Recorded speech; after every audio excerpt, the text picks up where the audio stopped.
Radio Rasinda, Untaian Nada Penabur Kasih.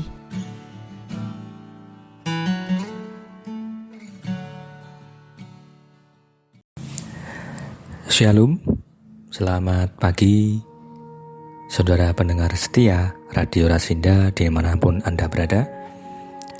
Senang sekali pada pagi hari ini, Senin 15 Juli 2024, kembali kita bertemu di dalam acara Renungan Agama Kristen. Perkenalkan, saya Fendi, mewakili Majelis Gereja Kristen Jawa Kismorjo, yang pada pagi hari ini akan membawakan renungan firman Tuhan. Baiklah, sobat pendengar, sebelum kita membaca, merenungkan, dan mempelajari firman Tuhan, baiklah kita berdoa meminta pertolongan Tuhan untuk kita diberikan hikmat mengerti kebenaran firman Tuhan pada pagi hari ini. Mari kita berdoa.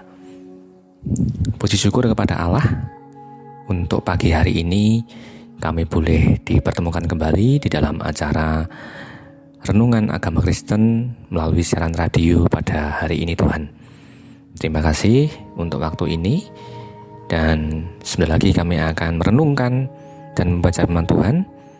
Mari Tuhan yang menolong kami, membuka hati dan pikiran kami, supaya kami boleh mengerti kebenaran firman Tuhan. Engkau yang menolong kami untuk kami boleh mengerti, supaya firman-Mu itu Tuhan yang akan mengubah hidup kami. Kami juga berdoa untuk hamba-Mu yang akan menyampaikan firman-Mu. Berdoa supaya Tuhan mengurapi hamba-Mu, Tuhan, dengan hikmat-Mu di dalam menyampaikan kebenaran firman-Mu pada pagi hari ini. Dan kami naikkan doa kami ini dan ucapan syukur kami ini hanya di dalam nama Tuhan Yesus Kristus. Amin. Baiklah sobat pendengar, untuk firman Tuhan pada pagi hari ini kita akan membuka Alkitab kita di dalam Injil Lukas pasal 17 ayat 11 sampai dengan 19. Injil Lukas pasal 17 ayat 11 sampai dengan 19. Ini adalah satu perikop yang kita sudah mungkin dengar ataupun juga baca di dalam ibadah maupun juga di dalam persekutuan. Ke-10 orang kusta. Dalam perjalanannya ke Yerusalem, Yesus menyusur perbatasan Samaria dan Galilea. Ketika ia memasuki suatu desa, datanglah 10 orang kusta menemui dia. Mereka tinggal berdiri agak jauh dan berteriak, "Yesus Guru, kasihanilah kami." Lalu ia memandang mereka dan berkata, "Pergilah, perlihatkanlah dirimu kepada imam-imam." Dan sementara mereka di tengah jalan, mereka menjadi tahir. Seorang dari mereka, ketika melihat bahwa ia telah sembuh, kembali sambil memuliakan Allah dengan suara nyaring. Lalu tersungkur di depan kaki Yesus dan mengucap syukur kepadanya. Orang itu adalah seorang Samaria. Lalu Yesus berkata, "Bukankah ke-10 orang tadi semuanya telah menjadi tahir? Di manakah yang 9 orang itu? Tidak adakah di antara mereka yang kembali untuk memuliakan Allah selain daripada orang asing ini?" Lalu ia berkata kepada orang itu, "Berdirilah dan pergilah, imanmu telah menyelamatkan engkau." Sobat pendengar yang setia, di pagi hari ini kita akan belajar tentang bagaimana Yesus itu menyembuhkan dan juga menyelamatkan. Seperti itu. Jadi kalau kita membaca tadi di dalam perikop ini, kita tahu bahwa diceritakan di situ bahwa Yesus dalam perjalanan menuju ke Yerusalem dan dia menyusur perbatasan Samaria dan Galilea. Karena kalau kita membaca di dalam kitab Injil, maka kita akan mengetahui bahwa Yesus dan para muridnya itu berkeliling di sekitar daerah Galilea untuk memberitakan Injil Allah atau kabar baik itu. Nah, kalau kita lihat peta, sobat pendengar, Galilea itu adalah sebuah wilayah yang letaknya itu pada waktu itu di bagian utara wilayah Israel. Dan memang Galilea itu berbatasan juga dengan wilayah Samaria. Sementara Yerusalem itu adalah wilayah atau kota yang ada di Yerusalem, yang ada di Israel, maksud kami, yang posisinya berada di selatan. Jadi kalau Yesus itu menyusuri daerah perbatasan Samaria dan Galilea menuju Yerusalem, berarti kalau kita bayangkan itu Yesus itu dia berjalan dari utara ke selatan, seperti itu. Nah, di dalam perjalanannya, ketika menyusuri daerah perbatasan itu, tibalah Yesus dan para muridnya itu di sebuah desa. Dan ketika di sebuah desa itu, tiba-tiba datanglah 10 orang kusta menemui Yesus. Ini sungguh hal yang mungkin di luar pemikiran kita. Bagaimana ada 10 orang kusta pada satu tempat yang sama seperti itu. Kalau 1-2 mungkin tidak persoalan, mungkin karena di situ ada orang yang kena kusta seperti itu. Tetapi ini ada 10 seperti itu. Kemudian 10 orang kusta itu mereka berdiri agak jauh dan kemudian berteriak, "Guru, kasihanilah kami," seperti itu. Mereka meminta belas kasihan Yesus untuk menyembuhkan penyakit mereka yang mereka derita itu. Sobat pendengar, sebelum kita mengupas lebih jauh, maka kita akan sedikit mempelajari tentang aturan di dalam kitab Taurat yang mengatur hukum tentang bagaimana aturan yang mengatur tentang orang-orang yang terkena penyakit kusta pada waktu itu. Di dalam kitab Taurat, utamanya di dalam kitab Imamat pasal yang ke-13, kita akan sedikit mempelajari tentang bagaimana aturan hukum Taurat mengatur itu semuanya. Kita akan baca mulai dari ayat yang pertama sampai dengan yang kelima. Imamat 13, ayat yang pertama sampai dengan yang kelima. Penyakit kusta. Tuhan berfirman kepada Musa dan Harun, apabila pada kulit badan seseorang ada bengkak atau bintil-bintil atau panau yang mungkin menjadi penyakit kusta pada kulitnya, ia harus dibawa kepada Imam Harun atau kepada salah seorang dari antara anak-anaknya, imam-imam itu. Imam haruslah memeriksa penyakit pada kulit itu, dan kalau bulu di tempat penyakit itu sudah berubah menjadi putih, dan penyakit itu kelihatan lebih dalam dari kulit, maka itu penyakit kusta. Kalau imam melihat hal itu, haruslah ia menyatakan orang itu najis.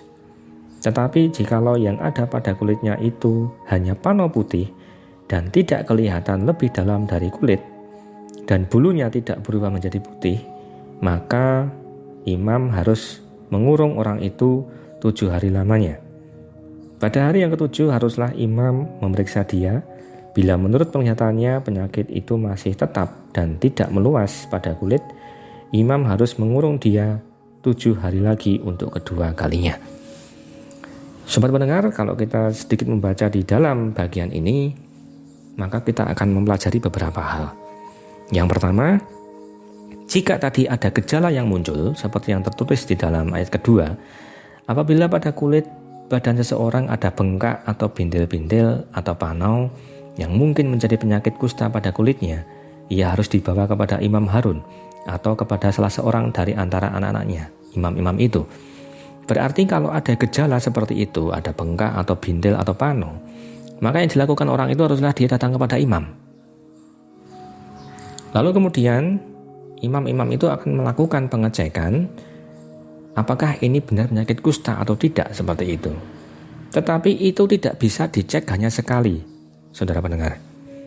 Jadi kalau tadi kita baca itu bahkan ketika sudah dicek, lalu kemudian imam akan mengadakan evaluasi terhadap hasil daripada pengecekan yang dilakukan.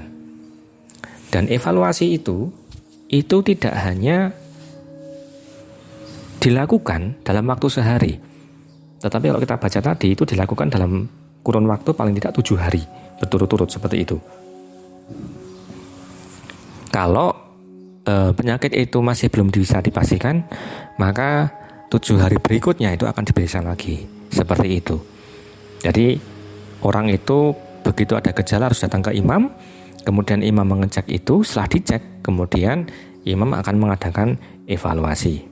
Nah, persoalannya adalah jika itu positif, yang pertama adalah jika itu adalah orang atau manusia, maka yang pertama harus dilakukan adalah orang itu akan diasingkan. Jadi kalau orang itu sudah dinyatakan terkena penyakit kusta, maka orang itu akan diasingkan di satu tempat yang dinamakan lembah kusta. Tetapi selain diasingkan, saudaraku, orang yang terkena penyakit kusta itu juga akan dinyatakan najis. Jadi dia selain diasingkan akan dinyatakan najis. Kemudian setelah dia diasingkan, kalau misalkan dia ingin pergi ke kota atau mungkin desa terdekat, maka dia diperbolehkan dengan syarat pada waktu itu. Jadi nanti kalau misalkan saudara pendengar ingin membaca lebih lanjut, nanti bisa dibaca ayat berikutnya. Maka kita akan temukan bahwa kalau orang yang terkena penyakit kusta itu ingin pergi ke desa atau kota, maka dia harus memakai pakaian yang compang-camping sebagai tanda. Akan tetapi selain memakai pakaian yang compang-camping, orang itu juga harus berteriak atau berseru dengan bunyi yang keras, najis, najis, seperti itu. Dan itu adalah sebagai tanda bahwa dia terkena penyakit kusta. Karena kalau dia datang ke kota atau ke desa, kemudian dia tidak memakai tanda pakaian compang-camping maupun berteriak najis, maka ketika dia bersentuhan dengan seseorang, maka orang yang menyentuh dia itu pun akan menjadi najis pula, seperti itu. Jadi ada aturan-aturan seperti itu. Kemudian yang kedua, jika itu adalah benda atau rumah, kita akan baca di ayat yang ke-52, Imamat 13 ayat 52, ia harus membakar barang-barang yang mempunyai tanda itu, karena itu kusta yang jahat sekali, barang-barang itu harus dibakar habis. Jadi kalau itu adalah benda atau rumah, maka yang dilakukan si pemilik adalah membakar benda-benda itu, harus dibakar atau dimusnahkan sampai habis, seperti itu. Sobat pendengar, kalau tadi kita baca di dalam Imamat ada istilah najis. Jadi kalau tadi kita pelajari, setelah dinyatakan positif kusta, maka imam akan menyatakan bahwa orang itu najis, seperti itu. Nah, kalau kita buka di dalam KBBI, arti kata najis itu adalah kotor yang menjadi sebab terhalangnya seseorang untuk beribadah kepada Allah. Jadi najis itu tidak semata-mata jijik dan sebagainya, tidak. Tetapi itu adalah kotor yang menjadi sebab seseorang itu terhalang untuk beribadah kepada Allah. Jadi memang orang yang terkena penyakit kusta itu, saudaraku, itu tidak akan diizinkan oleh imam pada waktu itu untuk beribadah kepada Allah. Seperti itu. Baik, kemudian kita balik lagi kepada Lukas tadi, di dalam Lukas tadi. Jadi kalau kita tadi melihat bahwa Yesus bertemu dengan 10 orang kusta dalam satu waktu, ada kemungkinan bahwa tempat itu menjadi tempat isolasi bagi orang-orang yang terkena penyakit kusta, atau dalam kata lain, dengan istilahnya di dalam Imamat tadi, itu adalah lembah kusta, seperti itu. Dan mereka tinggal berdiri agak jauh, dan memang itu adalah aturannya. Karena orang-orang yang terkena penyakit kusta, mereka tidak akan berani mendekat, seperti itu. Takutnya adalah nanti ketika bersentuhan, orang yang tersentuh nanti akan menjadi najis. Dan mereka berteriak meminta belas kasihan Yesus untuk menyembuhkan mereka. Yang dilakukan Yesus pada waktu itu cukup unik, saudara pendengar. Jadi kalau kita baca di ayat 14, lalu ia memandang mereka dan berkata, pergilah, perlihatkanlah dirimu kepada imam-imam. Yesus tidak serta-merta menyembuhkan mereka dari penyakitnya, tetapi ia malah ia menyuruh orang-orang itu untuk kemudian mereka pergi kepada para imam pada waktu itu. Nah, kita akan buka lagi di dalam Imamat, tetapi pasal yang ke-14 ayat yang pertama sampai dengan yang keempat akan saya bacakan. Imamat 14 ayat yang pertama sampai dengan yang keempat. Tuhan berfirman kepada Musa, inilah yang harus menjadi hukum tentang orang yang sakit kusta pada hari pentahirannya. Ia harus dibawa kepada imam. Dan imam harus pergi keluar perkemahan. Kalau menurut pemeriksaan imam penyakit kusta itu telah sembuh daripadanya, maka imam harus memerintahkan supaya bagi orang yang akan ditahirkan itu diambil 2 ekor burung yang hidup dan yang tidak haram, juga kayu aras, kayu kirmisi, dan hisop. Jadi ada satu aturan pada waktu itu. Kalau tadi kita belajar bahwa orang yang terkena penyakit kusta itu ada aturannya seperti itu, begitu juga nanti dengan orang yang tahir. Jadi orang yang tahir itu pun juga ada syaratnya seperti itu. Nah, kalau tadi kita baca di ayat yang kedua, saudara pendengar, inilah yang harus menjadi hukum tentang orang yang sakit kusta pada hari pentahirannya. Ia harus dibawa kepada imam. Jadi kalau orang itu sudah tahir dari kusta, yang dilakukan adalah dia akan harus dibawa kepada imam untuk dicek lagi. Tujuannya adalah untuk dicek apakah sudah benar-benar tahir atau belum, seperti itu. Kemudian setelah dicek dan dinyatakan sudah tahir, maka akan menjalani proses daripada pentahirannya dengan adanya persyaratan tadi, mengorbankan 2 burung, kemudian ada kain kirmisi, kemudian juga kayu aras, dan juga ada hisop. Seperti itu. Jadi ada alasan kenapa Yesus pada waktu itu langsung memerintahkan mereka untuk menemui para imam. Bukan dengan tujuan untuk pamer atau mungkin untuk bergaya, tidak. Tetapi memang itu adalah hukum Taurat yang ada pada waktu itu mengenai orang yang sudah tahir dari penyakit kustanya.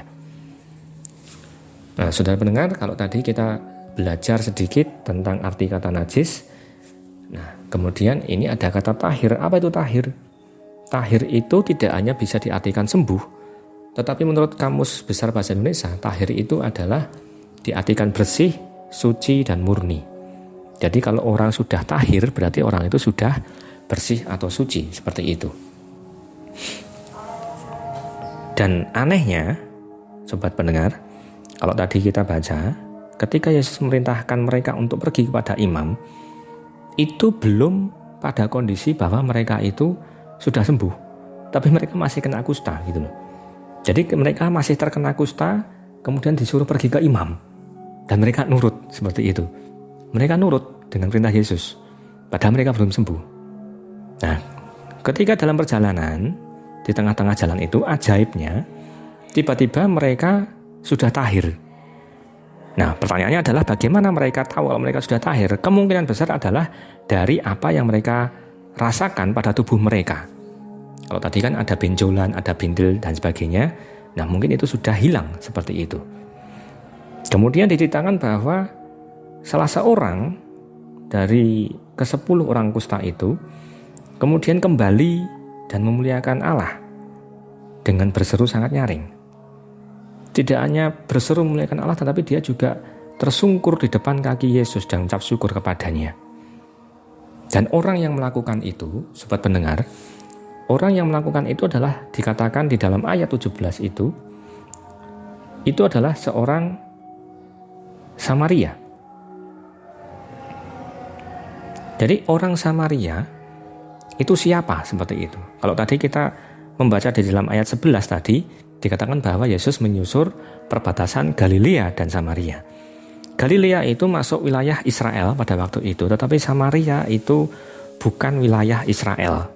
Jadi kalau kita belajar sejarah, orang Samaria itu adalah orang yang sebenarnya itu berdarah campuran antara orang Israel dengan orang non-Israel.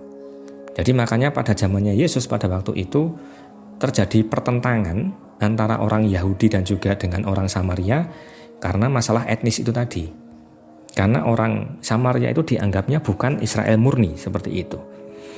Tetapi sekalipun orang Samaria itu dianggap bukan orang Israel murni atau bangsa campuran, tetapi mereka juga beribadah kepada Allah yang sama yang disembah oleh orang Israel, yaitu Yahweh itu.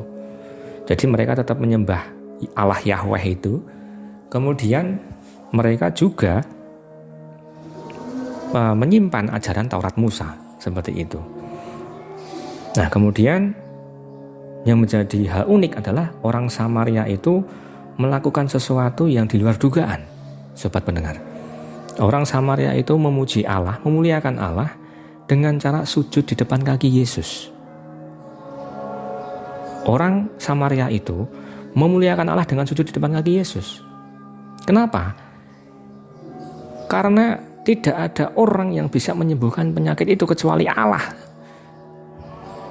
Jadi ketika orang Samaria itu sujud menyembah di kaki Yesus, itu adalah tanda penghormatan bahwa orang itu mengakui siapa itu Yesus itu. Kalau kita baca dalam Yohanes 4, kita tahu bahwa ada percakapan Yesus dengan perempuan Samaria. Dan perempuan Samaria itu pun juga mengatakan hal-hal tentang Kristus, bagaimana yang akan dilakukan Kristus. Dan Yesus mengatakan bahwa dialah Kristus itu atau Mesias itu.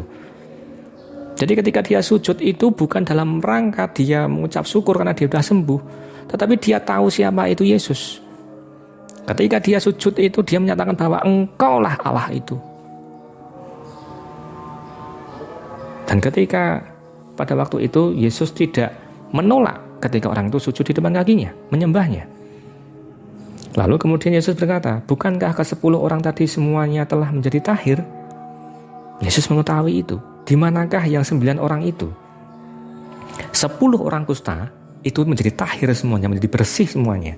Tetapi hanya 1 yang kembali. Kemudian Yesus mengatakan, tidak adakah di antara mereka yang kembali untuk memuliakan Allah selain daripada orang asing ini?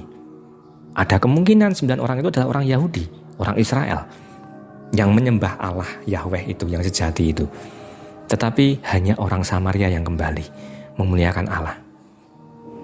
Dan apa yang dilakukan Yesus? Yesus berkata di dalam ayat 19 itu, pergilah, berdirilah dan pergilah. Imanmu telah menyelamatkan engkau. Imanmu telah menyelamatkan engkau. Saudaraku, Yesus tidak mengatakan imanmu telah menyembuhkan engkau, tidak. Tetapi Yesus mengatakan imanmu telah menyelamatkan engkau. Apa artinya itu? Artinya adalah bahwa dia dapat kesembuhan secara fisik dari penyakit kustanya, tetapi secara rohani dia diselamatkan dari dosa-dosanya. Imanmu telah menyelamatkan engkau. Bukan imanmu telah menyembuhkan engkau, tapi menyelamatkan engkau. Ketika orang itu kembali dan memuliakan Allah, sujud di depan kaki Yesus, orang itu mengakui siapa itu Yesus.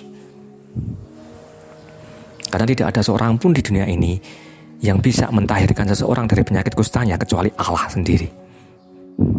Nah, saudaraku, pada bagian ini kita belajar bahwa orang Samaria itu tidak hanya mendapatkan kesembuhan secara fisik, tetapi dia juga mendapatkan keselamatan yang kekal itu daripada Sang Mesias, yaitu Yesus. Pertobatan orang itu menunjukkan bahwa dia mengakui siapa dirinya di hadapan Allah. Pengakuan ketika dia sujud di depan Yesus itu adalah pengakuan kepada Yesus bahwa orang itu mengakui siapa itu Yesus. Sobat pendengar, lalu bagaimana dengan kita? Kita mungkin tidak menderita penyakit kusta, benar. Tetapi persoalannya adalah kita pun juga mungkin sekarang ini dalam kondisi najis. Kalau tadi kita belajar di dalam KBBI, arti kata najis itu adalah kotor yang menjadi sebab penghalang orang untuk beribadah kepada Allah. Najis kita bukan karena kusta, tetapi bisa karena dosa kita. Dosa kita itu yang menjadi penghalang kita untuk beribadah kepada Allah. Dosa kita itu yang menjadi penghalang kita untuk kita datang kepada Allah, berdoa padanya, untuk beribadah kepadanya. Bukan penyakit kusta. Mari kita renungkan saat ini, saudaraku. Adakah hidup kita saat ini sedang dalam kondisi seperti itu? Apakah hidup kita saat ini memang dalam kondisi yang penuh dengan kenajisan? Hal apa saja yang membuat itu najis? Banyak. Tetapi bagaimana respon kita setelah kita mendengar firman Tuhan pada pagi hari ini? Pilihannya ada 2. Apakah kita ingin menjadi orang yang sembuh seperti orang Samaria tadi, ataukah orang yang biasa-biasa saja? Ketika kita sudah mengetahui bahwa diri kita itu najis di hadapan Allah, selayaknya kita bersikap seperti orang Samaria tadi. Adalah waktu yang tepat untuk kita datang kepada Allah melalui Yesus Kristus. Karena kitab suci mengatakan bahwa Yesus itu adalah juru selamat dunia. Hanya Yesus itu menjadi juru selamat dunia, tidak ada yang lain. Saudaraku, mari kita merenungkan hidup kita saat ini.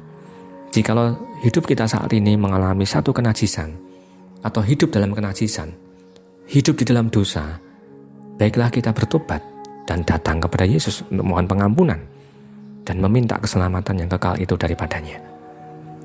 Tidak ada di dunia ini yang bisa menyelamatkan kita dari dosa kecuali oleh Yesus. Dan orang Samaria itu telah membuktikan sendiri bagaimana dia dibebaskan dari penyakitnya di dunia ini, tetapi ada hal yang lebih besar lagi, bahwa dia beroleh keselamatan di dalam Yesus.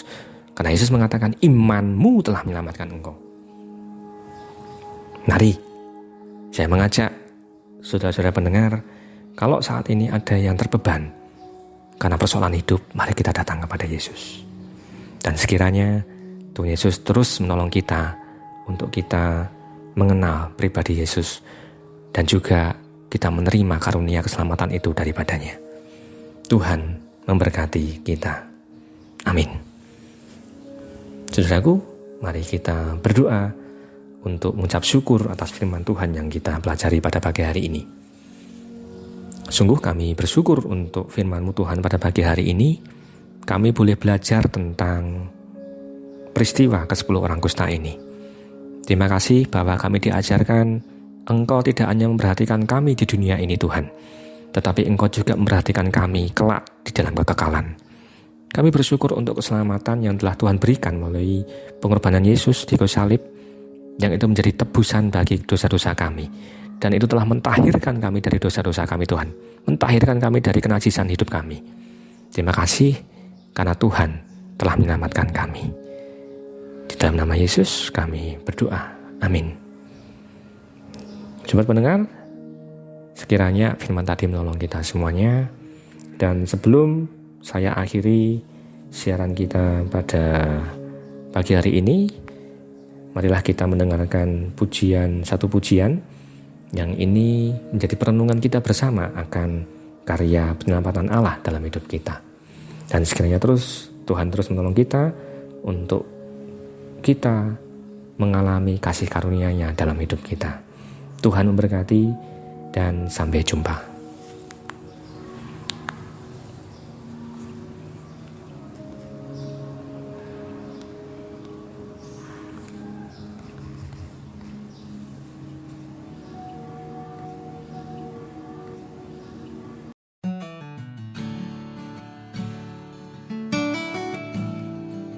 Radio Rasinda, Untaian Nada Penabur Kasih.